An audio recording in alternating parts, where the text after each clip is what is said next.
Ya pemirsa, saat ini kita telah terhubung dengan Idrus Firmansyah yang merupakan warga Cianjur, Jawa Barat terdampak oleh gempa. Selamat malam, saya harus sapa dulu. Assalamualaikum Pak Idrus.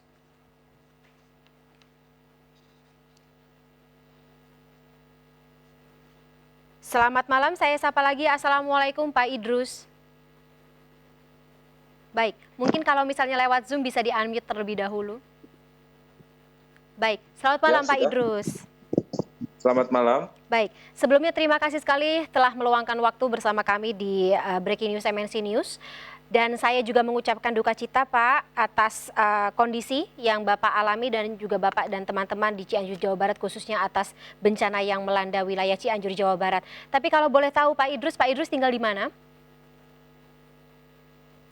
Di Desa Ciberem, Kecamatan Cugenang. Salah satu yang terdampak paling parah ya Pak oleh gempa. Kondisi rumah Bapak bagaimana? Kalau rumah saya itu retak-retaknya kecil, tapi kalau tetangga saya banyak yang ambrol atapnya. Ah, keluarga Bapak bagaimana kondisinya? Ini saya sekarang lagi ngungsi ke daerah lebih atas ya, Cipanas. Cipanas itu kecamatan di Cianjur yang berbatasan dengan Kabupaten Bogor, yang relatif Aman. lebih aman dari gempa. Baik, Pak Idrus, kalau boleh diceritakan sedikit kondisi keluarga sendiri, Pak Idrus sendiri sehat, tanpa luka atau seperti apa? Alhamdulillah, keluarga saya aman semuanya. Alhamdulillah. Eh, Ibu saya, terus istri dan anak, kakak dan adik semuanya alhamdulillah selamat. Cuman kakak saya yang pertama itu lagi dirawat di RSUD Cianjur. Jadi sebelum gempa itu dirawat, pas gempa itu dia lagi di IGD, dibawa keluar. Kemarin dimasukin lagi, tadi dikeluarin lagi karena tadi gempa cukup besar. Jadi di RSUD Cianjur itu sekarang banyak pasien itu disimpannya di luar. Gitu. Oke, kakak Pak Idrus berarti saat ini masih di RSUD Sayang,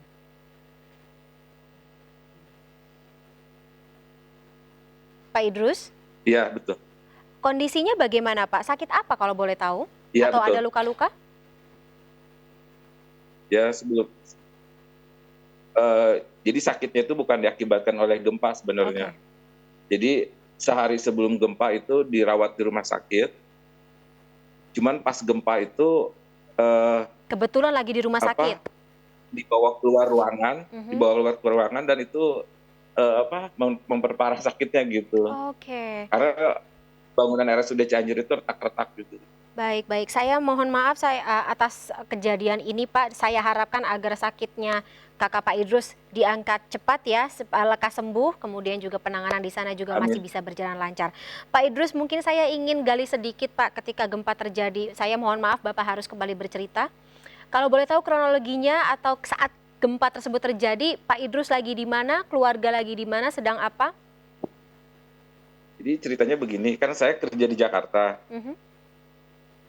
Anak, istri, dan semua keluarga saya itu di Cianjur. Ketika gempa itu, istri saya mengabari kalau ada gempa gitu kan. Saya pribadi yang mengiranya itu gempa yang biasa terjadi kalau misalkan di daerah Banten gitu kan. Jadi kalau di daerah Banten itu ada gempa, di Jakarta dan Cianjur itu kerasa lah, tapi nggak keras. Tapi ternyata pusat gempanya itu di daerah rumah saya gitu, di Kecamatan Cugenang. Dan itu tuh dampaknya tuh parah banget gitu kan. Terutama tetangga saya yang tinggal di ujung-ujung kayak misalkan dekat sungai atau di dekat lembah, itu rumahnya tuh rata-rata itu retak mau roboh gitu kan. Oke, Pak Idrus, ada tetangga yang menjadi korban jiwakah, korban luka-luka saat ini juga mengungsi? Jadi makin ke sini tuh pengungsi semakin banyak di depan rumah saya. Itu kan rumah saya komplek. Nah, tetangga saya yang di luar komplek itu mulai mengungsi di depan rumah saya persis gitu kan. Karena di luar komplek itu pergerakan tanah itu makin ini ya, makin labil gitu kan Sampai setelah dengan saat gempa ini itu. Pak Idrus? Iya, pengungsi itu tambah banyak sekarang. Jadi asalnya yang bertahan di rumah mereka itu pindah ke tempat yang lebih aman Mhm. gitu. Salah Pergera satunya di depan rumah-rumah saya itu. Oke, kalau pergerakan tanahnya Ya, sendiri masih terlihat sampai dengan saat ini Pak Idrus? ya, jadi misalkan ada jalan gang, Mmm, ada jalan gang rumah gitu kan. Sebelumnya itu sehari setelah gempa itu masih bisa, tapi sekarang udah nggak bisa karena tanah itu terus turun gitu. wah, Terus turun, mempengaruhi ini ya, mempengaruhi struktur bangunan, jadi pada makin retaknya makin besar gitu. oke. Pak Idrus, saya harus kembali menanyakan terkait dengan kondisi keluarga terutama istri dan anak-anak Bapak karena kan lagi di tempat atau kecamatan Cigenang ya, epicentrum dari gempa itu sendiri. Ketika gempa terjadi, apa yang dilakukan oleh istri dan juga anak-anak Bapak? Kalau pas gempa itu anak-anak saya lagi sekolah, Oh, anak-anak saya lagi sekolah, sama pulang itu kan jam 3, mhm, sama sekolah itu dibubarin. Nah dia naik angkot sendirian, berdua sama temennya gitu. Kita yang jemput itu kalang kabut ya, jadi panik ya?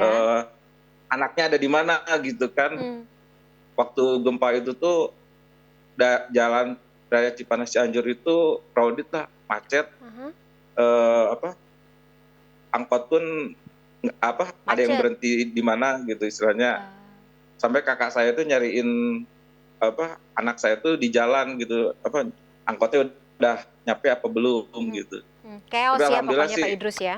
eee, apa, angkotnya Chaos? ketemu dan anak Mhm. saya bisa nyampe rumah kakak saya.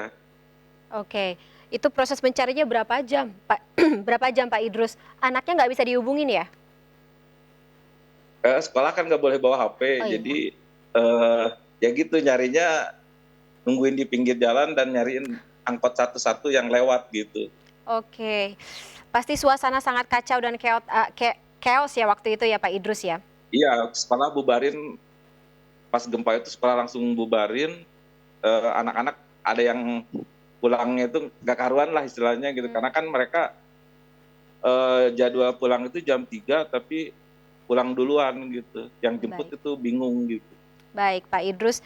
Tapi alhamdulillah kondisi keluarga semuanya lengkap, aman, dan tidak kurang suatu apapun ya. Walaupun saat ini memang sementara harus mengungsi ya, Pak Idrus. Nah, Ya, bicara mengenai pengungsian Pak Idrus, kalau di Cipanas tempat Bapak sekarang saat ini, tempat pengungsiannya seperti apa ya? saya mengungsi ke rumah mertua Oh, saya, rumah mertua, baik. karena di rumah saya yang di Cugenang, jadi, Cianjur Utara itu Mhm, ada Kecamatan Cipanas, terus Kecamatan Pacet dan Kecamatan Cugenang. mhm, Yang terdampak, gempa itu Kecamatan Pacet, terus Kecamatan Cugenang yang paling parah. mhm. Nah di rumah saya itu, PAM mati, Mmm, sumur mati, udah listrik mati? dilihat jadi sumurnya itu kering, air tuh tertimbun tanah gitu kan, Nggak bisa karena dipakai nggak ada sama air sekali ya? ya nggak bisa dipakai. Jadi akhirnya kita, eee, ngungsi ke rumah mertua yang relatif lebih aman di daerah Cipanas, karena Cipanas itu lebih tinggi Aman lah, ya? lebih aman. Mhm. Iya, Tidak masuk epicentrum gempa ya? Pak iya Idrus, betul. berarti saat ini di Kecamatan Cugenang sendiri kondisinya mungkin ada informasi, ada cerita dari teman-teman, apakah memang dikosongkan semuanya atau masih ada orang-orang atau warga yang bertahan di sana? Jadi ketika, gempa itu saya sehari setelah gempa itu, eee, istri saya kan tertahan di daerah Cianjur Kota. Mhm, Cianjur Kota itu posisinya kalau dari Cipanas itu sekitar 17 kilo. Nah kan antara jalur Cipanas dan jalan Cipanas Cianjur itu ada longsor, mhm, itu ketahan oleh longsor gitu kan. Sekarang pun masih longsor gitu. Jadi oke, buka tutup gitu, sama aparat lagi bersihin gitu. Nah jadi warga itu, yang saya tahu ketika saya mencari jalan alternatif, jalan tikus dari Cipanas ke Cianjur itu, mereka itu pada tidur di pinggir jalan ya gitu kan. Allah, Saya lihat sendiri dengan mata itu, eee, ada TNI itu lagi ngangkatin jenazah gitu ya kan, mau Allah, dikubur gitu. Terus kakek-kakek diangkut pakai mobil pick up gitu kan. Saya nggak tahu kondisinya seperti apa gitu. Ya memang pas sehari setelah gempa itu daerah Cugenang ya, terutama ya daerah Cugenang itu kan, Cugenang itu salah satu kecamatan yang cukup besar di Cianjur itu. Kalau nggak salah ada 16 desa gitu kan. Kalau desa-desa di Cianjur itu kan luasnya ukurannya cukup luas gitu kan. Itu memang Cugenang itu pas gempa dan setelah gempa dan sampai sekarang pun crowded banget lah gitu kan. Kondisinya sangat berbeda ya dengan Cugenang yang Bapak ingat dan Bapak kenal ya? Ya betul. Oke. Pak Idrus, semoga sih tidak ada ya, tapi apakah ada orang atau kolega yang Bapak kenal menjadi korban dari gempa ini? Alhamdulillah enggak, tapi ada yang uniknya tuh tadi saya ketika mau setelah pulang menjenguk kakak saya di RSUD Cianjur, kan longsor lagi tuh, jalan Cipanas Cianjur tuh tutup lagi. Di masjid saya ngobrol dengan seorang bapak-bapak gitu ya, seorang bapak-bapak yang anak dan istrinya itu meninggal karena gempa gitu kan. Ya Allah. Dia udah linglung gitu, mau pulang, mungkin nggak tahu ya, nggak ada kendaraan atau nggak ada ongkos gitu kan. Saya yang asalnya mau pulang lagi ke rumah sakit, saya anterin bapak-bapak itu gitu kan. Dan saya anterin sampai tempat pengungsiannya gitu kan. Jadi rumah dia itu benar-benar rata gitu kan. Rata, terus anak dan istrinya meninggal gitu kan. Saya cuma bisa yang tabah aja Pak gitu Pak. Ya gitu, cuma kalau keluarga langsung enggak, tapi saya tadi ya ketemu dengan orang yang kehilangan keluarganya langsung gitu, 2 orang sekaligus gitu kan. Dan mungkin ya bisa jadi orang tersebut itu yang meninggal itu belum terdata ya gitu kan. Nama bapaknya siapa, Pak Idrus? Tadi itu namanya Abah Ato kalau nggak salah. Abah Ato. Sudah tua sekali? Ya bapak-bapak lah, sekitar umur 60 tahunan lah.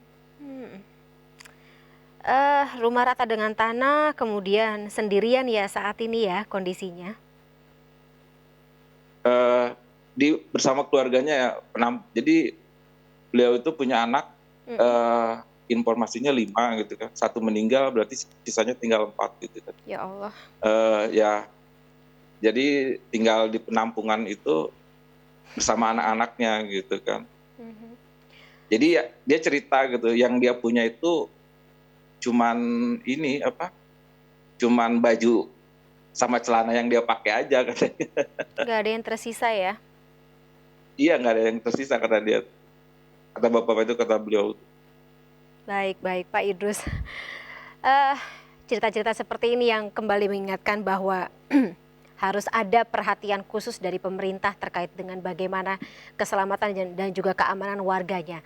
Pak Idrus, mungkin terakhir ya. Pak, apakah Bapak akan kembali ke Cugenang atau keluarga Bapak akan kembali ke Cugenang ketika semua ini sudah selesai atau sudah diperbaiki misalnya oleh pemerintah, yang harusnya memang diperbaiki oleh pemerintah? Ya pastilah gitu kan. Cuman masalahnya kan air tuh mati gitu ya. Dan yang betulin sumur itu pada nggak mau gitu karena masih gempa gitu kan. Kalau di rumah saya nggak ada air, pam mati gitu kan. Mungkin beberapa minggu ini tidak pulang dulu ke rumah gitu karena nggak ada air gitu. Sampai betul semua baru, tapi pasti akan kembali atau akan ada kemungkinan besar untuk kembali begitu ya Pak? Insya Allah pasti kembali. Baik. Tapi semoga aman semuanya ya, mengingatkan Cianjur di Jawa Barat ini dikatakan sebagai wilayah yang cukup rawan oleh bencana alam seperti gempa dan juga longsor. Tapi saya harapkan akan ada mitigasi struktural dan juga non-struktural dari pemerintah supaya Pak Idrus dan teman-teman semuanya, keluarga semuanya aman ke depannya, tidak terjadi lagi kejadian seperti ini ya Pak Idrus. Terima kasih sebelumnya Pak Idrus Firmansyah sudah berbagi bersama kami di Breaking News MNC News malam hari ini. Sehat selalu Bapak, kami selalu berdoa untuk Bapak dan juga keluarga. Sampai jumpa, selamat malam. Selamat malam. Pemirsa, Breaking News MNC News masih akan kembali sesaat lagi, tetaplah bersama kami.